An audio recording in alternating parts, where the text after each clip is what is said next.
Did you ever roll out of bed in the dim blue light of an early school morning and switch on the TV to see the cartoons kids from the 1980s watched before school? Today, we're stepping back into the sensations, the textures, and the sounds that made those mornings feel like a secret ritual. You remember the Smurfs, don't you? You'd sit there, still half asleep, and suddenly that soft la la la la la la would drift into your kitchen like the soundtrack to your childhood waking up. The screen looked like a painting you could fall into. Mushroom houses, blue skin, the warm reds and greens that somehow made your cereal taste better. The Smurfs were born from syndication's wildest success, airing so often that you could catch an episode at practically any hour, but it was the early mornings that made it yours. And when you compare that to today, where every show waits on a streaming menu, don't you miss the way you used to race against the clock, hoping you didn't miss the cold open? What was the one Smurf you secretly felt the closest to? Then there was Spider-Man and his amazing friends, the show that made you feel older than you actually were. It didn't matter that you were still rubbing sleep out of your eyes. You heard that electric theme kick in, and suddenly you felt like you were watching something cool, something slightly dangerous, something that older kids probably watched. The colors were sharper than other shows. The bright red of Spidey's suit, Firestar's blazing yellow energy, Iceman's translucent blue ice trails that practically made your refrigerator feel warmer in comparison.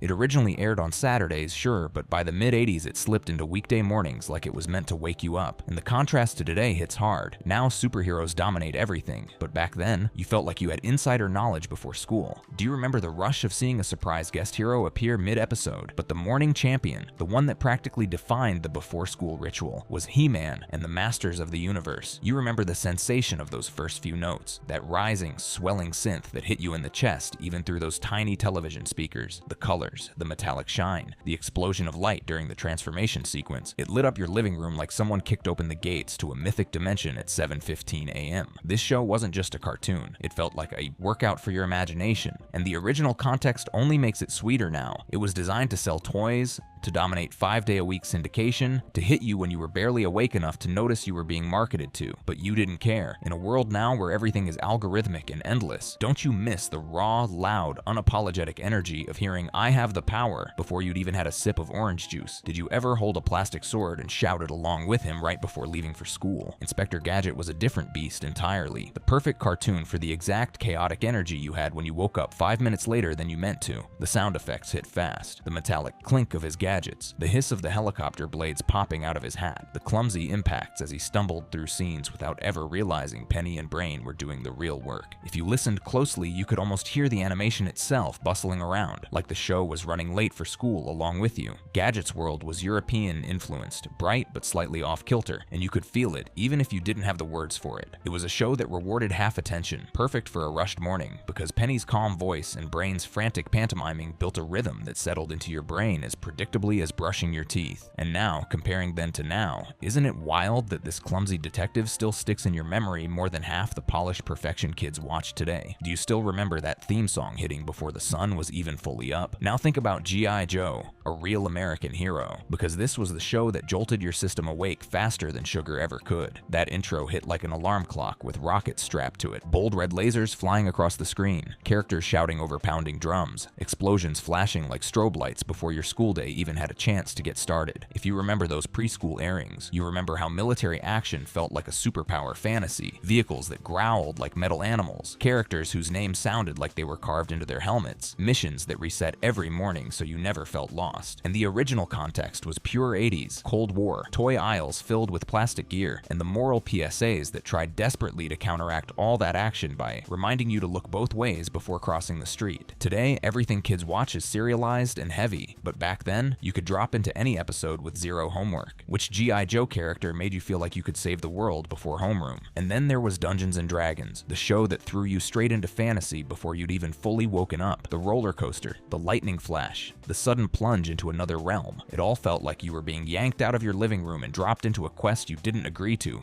but secretly loved. The sensory memory is sharp, the echo of caves, the roar of dragons, the hum of glowing magical weapons. It wasn't soft or cute. It felt dangerous in the way only preschool morning imagination can handle. And knowing what we know now, that it faced backlash, that it almost ended early, that it was darker than most cartoons of the time, makes those calm, half-eaten bowls of cereal in front of it feel strangely rebellious. Kids today can watch entire fantasy trilogies strategies on demand. But you learned adventure in 22-minute bursts before the bus came. Do you remember which weapon you always wished you had? And just as your morning started to soften again, Alvin and the Chipmunks rolled in with the high-pitched voices that signaled a different energy. Lighter, musical, almost fizzy. Their voices were sped up. But you didn't know that. You just knew they made your kitchen feel brighter. Alvin's red, Simon's blue, Theodore's green. Those colors were burned into your mind like traffic lights of mischief. Episodes were short enough that you never worried about missing the ending, and the songs were catchy enough that you hummed them while tying your shoes. Compared to today's polished CGI avatars, don't you feel something deeper for those imperfect, hand-drawn chipmunks who somehow felt more real? Which chipmunk did you secretly think you were most like? And then, like flipping the page to a new chapter of your own imagination, the Transformers roared onto the screen, metal shifting, gears grinding, voices booming in a register that made your cereal spoon vibrate a little. This wasn't just animation, it was machinery coming to life in your living room. The transformations were the sensory hook, the clacking, the sliding metal plates, the sound design that felt like someone turning your breakfast table into a battlefield. And the context was pure 1984-1987 toy era. Madness, every episode structured to introduce new characters you'd beg to find at the store. But unlike today's endless reboots, the original had this rawness to it, less polished, more mythic. And the contrast hits hard. Now everything is on demand, but back then you had one shot each morning. Did you ever feel your pulse spike when you heard Autobots roll out right before you rolled out to school? You probably don't even notice the shift in temperature in your memory, but the moment the morning cartoons drifted from metal and lasers into pure imagination, you were already entering a different part of the before-school ritual. You didn't think of it that way then, of course. To you, it was just the next show, but pieces of you were being shaped by the gentle absurdity, the bright colors, and the sense that anything could happen before school even started. And that's where Muppet Babies lived, right in the soft edges of your morning. You remember the feeling of it, don't you? The nursery colors, the pastel blues and soft yellows that made everything feel safe and warm. The characters moved with a slightly looser, squishier animation style, like the whole show was made of imagination putty. The sensory details were unmistakable. Kermit's tiny voice, Piggy's dramatic shrieks, Gonzo's chaotic energy that could somehow wake you up better than a second bowl of cereal. And the original context matters here. This was Jim Henson distilled into pure fantasy, a show that said, what if kids could imagine anything instantly? It wasn't loud, it wasn't explosive, it was wonder served in small, vivid portions. But think about how different that is from today, where kids' shows either try to teach non-stop or overstimulate you with constant movement. Back then, Muppet Babies trusted your imagination. Do you remember the episode that made you imagine your own bedroom floor turning into space, or a jungle, or a haunted mansion before you raced out the door for school? But then,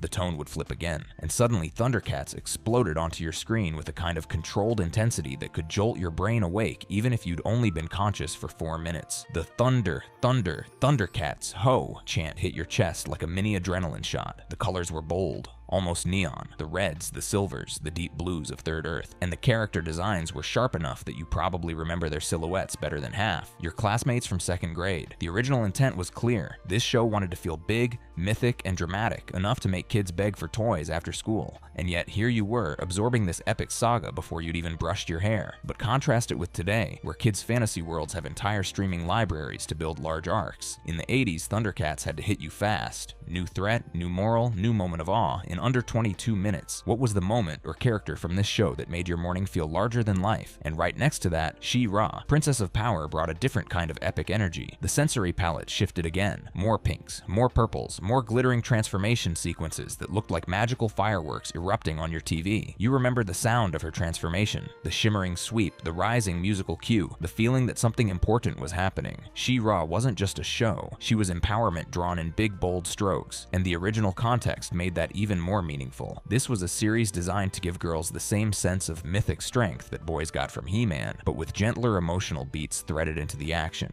Today, kids get content specifically designed for empowerment, with hashtags and messaging campaigns. But back then, She-Ra simply showed you a heroine who could break down a fortress before school. Which piece of She-Ra's world made you feel like courage was its own kind of magic? Then came Gem, and your entire morning energy shifted again. Not toward action, not toward fantasy, but toward music, color, and style so loud and electric that even your sleepy eyes couldn't ignore it. The neon pinks, the hologram shimmer, the sparkly costumes. Gem didn't just show you music, it made you feel like your TV was having a concert without asking your permission. You can probably still hear the opening theme reverberating in your memory, that bold guitar riff that cut clean through your kitchen noise, that drum beat that felt like a heartbeat with glitter mixed in. And contextually, Gem was ahead of its time, a show built around dual identities, fame, responsibility, and technology, long before those themes became the backbone of modern kids media. Compare that to today: polished pop shows, TikTok dances, studio-managed star makers. Gem gave you glam and drama before you'd even put on your socks. Did you ever find yourself humming one of those songs as you ran to make the bus? Then the morning shifted into something stranger, spookier, more supernatural with the Real Ghostbusters. You remember the specific tone of that show, the eerie synth notes, the ghostly wails softened just enough for kids, the way Slimer's gooey textures somehow felt both disgusting and comforting at the same time. You watched ghosts get sucked into traps while the sun was barely rising outside your window, and you didn't question it for a second. The original series walked a tightrope, trying to stay true to the 1984 movie while being safe enough that you didn't carry nightmares into class. But it also trusted you more than many shows did. It let things be weird, it let things be occasionally scary. Kids today have endless spooky content at their fingertips, but back then, you were getting a taste of supernatural comedy before your first school bell. Do you remember the episode that made you check behind the sofa or glance nervously at the hallway? And right after that, the tone softened again with My Little Pony. The colors were pastel, pinks, sky blues, soft greens, like someone dipped the whole show in a warm sunrise. The sound design was gentle, chime-like, almost melodic. The characters spoke with warmth and sweetness, the kind that could calm you down if you were already running late and feeling rushed. The original context made it even more interesting. This was part of the toy-driven wave of the 80s, but it leaned toward emotional storytelling, friendship, and imagination rather than battles or flashy action. Today, My Little Pony is a massive multi-generational franchise, but back then it was this small, magical world that quietly slipped into your morning routine. Which character or song from that world stuck with you long after the TV turned off? But the show that took morning adventure and cranked it all the way up was DuckTales. You remember the sensory rush of it, the coin-filled vault sparkling like sunlight through a prism, the bright blue skies of Duckburg, the constant sound of plane engines and adventure music that made your kitchen feel like a launch pad. That theme song wasn't just catchy, it injected energy directly into your bloodstream. Scrooge's voice had a warm, gravelly authority. The nephews felt like your own mischievous sidekicks, and every episode felt like an expedition compressed into the minutes before school. The original context is essential here. This was Disney's first massive TV animation swing, a show built with theatrical ambition that didn't treat kids like they'd settle for cheap thrills. And now, in the age of reboots and remakes, that original hand-drawn charm hits harder than ever. Which DuckTales location made your imagination blast open before homeroom? Then came Teenage Mutant Ninja Turtles, and your morning energy spiked again into something fast, funny, and delightfully chaotic. The sensory details are unforgettable. The bright green of the turtle's skin, the neon bandana colors, the sound of nunchucks swirling through the air, the metallic clank of Shredder's armor, and that theme song. It blasted into your brain like a caffeine substitute for kids. The original context is legendary. This show softened the gritty comic origins into something kids could devour, pairing martial arts action with pizza jokes and surfer slang. And comparing it to today, where every property gets reboots, multiverses, redesigns, you can feel the raw, pure energy of that first animated series. Do you remember which turtle you claimed as your turtle? And did you ever fight with friends about it before class? And right when the 80s were closing out, Garfield and Friends arrived with the complete opposite vibe. Mellow, sarcastic, slow-paced humor that hit you like a warm blanket wrapped around a grumpy cat. The colors were earthy, the jokes were subtle, and Garfield's voice was so smooth it practically soothed you back into your chair. This show was the morning equivalent of taking a deep breath, and its original context is what made it so unique. It wasn't trying to hype you up, it was letting you settle into your own mood. In a world where kids now wake up to hyperactive content, Garfield's slow, witty pace feels almost revolutionary. What's the Garfield line that you still quote without even realizing it? And then the new adventures of Winnie the Pooh drifted in like a soft breeze, turning your morning into something gentle and warm. The soundscape was quiet, rustling leaves, soft footsteps on forest paths, Pooh's slow, honey-coated voice. The colors were softer than soft, pale yellows, gentle greens, warm browns. This show didn't wake you up, it centered you, it slowed your pulse. In the original context, it was designed as comfort food for kids, and watching it right before school was like carrying a piece of calm into a day full of noise. Do you remember which Pooh character you emotionally matched when you were tired, nervous, or excited? Then Chip and Dale. Rescue Rangers kicked the door open with bright animation, bouncy music, and the unique thrill of tiny heroes in a big world. You remember remember Gadget's inventions whirring and clicking, Monterey Jack's booming voice, Dale's goofy laugh, Chip's serious tone. It had a rhythm you could hum while stuffing books into your backpack. And the original context was brilliant. Disney bringing action comedy to mornings with enough charm that every kid picked a favorite ranger without hesitation. Which member of the Rescue Rangers did you imagine yourself teaming up with? And finally, Beetlejuice. Wild, weird, chaotic Beetlejuice turned your morning upside down with jokes that broke the fourth wall, monsters that were more funny than frightening, and visuals that felt like the animators had way too much fun. You remember the neon green skin tones, the black and white stripes, the swirling backgrounds that looked like living funhouses. It was the only cartoon that made the morning feel mischievous. And today, in a world where weirdness is curated and intentional, Beetlejuice still feels like the purest, most unfiltered burst of imagination. What was the strangest Beetlejuice moment you witnessed before school? You can feel it now, can't you? That old rhythm of the 1980s morning cartoon circuit settling back into your body like a half-remembered heartbeat. You didn't just watch these shows, you lived inside them, even if only for 22 minutes at a time. And what you probably didn't realize then is that each one had a different purpose in how it shaped your mornings. Some pumped you full of adrenaline, some asked you to imagine, some slowed you down, some tried to teach you something serious, others tried only to make you laugh. But all of them were part of a ritual that made your mornings feel less lonely, less rushed, and somehow more magical than anything waiting at school. And maybe that's why these shows hit so deeply now, because they weren't just programs, they were anchors. They gave you consistency in a world that didn't always feel consistent. They gave you company in a world that sometimes felt too big. They gave you imagination in a world that wanted you to grow up faster than you were ready for. And they gave you time to wake up, time to settle, time to ease into the day in a way that made you feel safe. Think about how many mornings you watched those shows in silence, not because the room was quiet, but because you were. Kids have this incredible ability to just absorb without judgment. You didn't analyze the animation style. You didn't compare voice actors. You didn't think about budgets or toy lines or syndication rights. You just let the colors and sounds wash over you like warm light. That's why the memories feel so pure, because they were. Even now, if you close your eyes, you can still feel the soft glow of those mornings. The TV humming just slightly, the smell of toast or cereal, or the cold air from an open window, the way your socks felt on the linoleum, the faint buzzing of fluorescent kitchen lights, the comforting heaviness of sleep still clinging to your shoulders. And then, layered on top of that, the unmistakable energy of whichever show was starting. Every intro theme felt like slipping into a different world. Remember the mornings when the Smurfs made your kitchen feel like a cheerful little forest? Remember when DuckTales made your house feel like an adventure hub? Remember when G.I. Joe made you feel like you could do anything, even math class? Remember when Thundercats made your blood pump? Remember when Rescue Rangers made the world feel full of tiny problems you could actually solve? Remember when Pooh made everything feel slow and meaningful for a moment? Remember when Transformers made your morning feel like metal and destiny? Remember when Muppet Babies turned your imagination on like a switch you didn't know you had? These weren't just shows, they were emotional tuning forks. They hit a note inside you that's still vibrating years later. And the truth is, the way you remember these shows says more about you, your childhood, your home, your mornings, than it does about the shows themselves. You could pick any one of them, and if you trace that memory far enough back, you end up standing in the middle of your childhood kitchen or living room, wearing pajamas that probably didn't match, with cereal that probably got soggy too fast, and a sense of comfort that felt so normal you didn't even realize it was comfort. That's the part adulthood doesn't prepare you for, how deeply you'd miss the things you once took for granted. There's a particular kind of nostalgia that only morning cartoons can give you. It's not like holiday nostalgia or birthday nostalgia or summer nostalgia. Morning nostalgia is quieter, more intimate. It's made out of dim light, soft sounds, and the sense of beginning. It's the nostalgia of knowing you had a whole day ahead of you, good or bad, but you always started it with something that made you feel